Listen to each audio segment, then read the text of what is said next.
पनवेल महानगरपालिकेच्या नुकत्याच झालेल्या सार्वत्रिक निवडणुकीत विजयी झालेल्या भाजप नगरसेवक नगरसेविकांशी माजी सभागृह नेते परेश ठाकूर यांनी रविवारी सुसंवाद साधला आणि त्यांना पुढील वाटचालीसाठी शुभेच्छा दिल्या।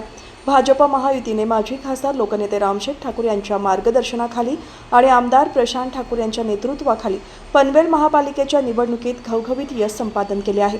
यामध्ये एकूण 78 पैकी भाजपच्या 55 जागांसह महायुतीने 59 जागी विजय मिळवला। या विजयात माजी सभागृह नेते परेश ठाकूर यांचाही मोलाचा वाटा आहे। त्यांनी स्वतः निवडणूक न लढण्याची घोषणा आधीच केली होती। कार्यकर्त्यांनी आग्रह करून देखील त्यांनी नम्रपणे नकार दिला, पण प्रचारात झोकून देत भाजप महायुतीच्या विजयासाठी सक्रिय योगदान दिले। रॅलीमध्ये सहभागी होऊन त्यांनी मतदारांच्या घरोघरी जात गाठीभेटी घेतल्या आणि महायुतीच्या विजयाचे आवाहन केले।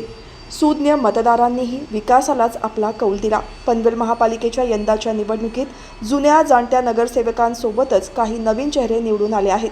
त्यांच्याशी माजी सभागृह नेते परेश ठाकूर यांनी रविवारी कामोठे येथील आमदार प्रशांत ठाकूर जनसंपर्क कार्यालय आणि भाजप मध्यवर्ती कार्यालयात संवाद साधला। यावेळी त्यांनी सर्वांचे अभिनंदन केले आणि पुढील वाटचालीसाठी शुभेच्छा दिल्या। विशेषतः नव्या नगरसेविकांनी त्यांनी आगामी कारकिर्दीसाठी सकारात्मक संदेश देत सर्वांनी त्यांचे आभार मानले।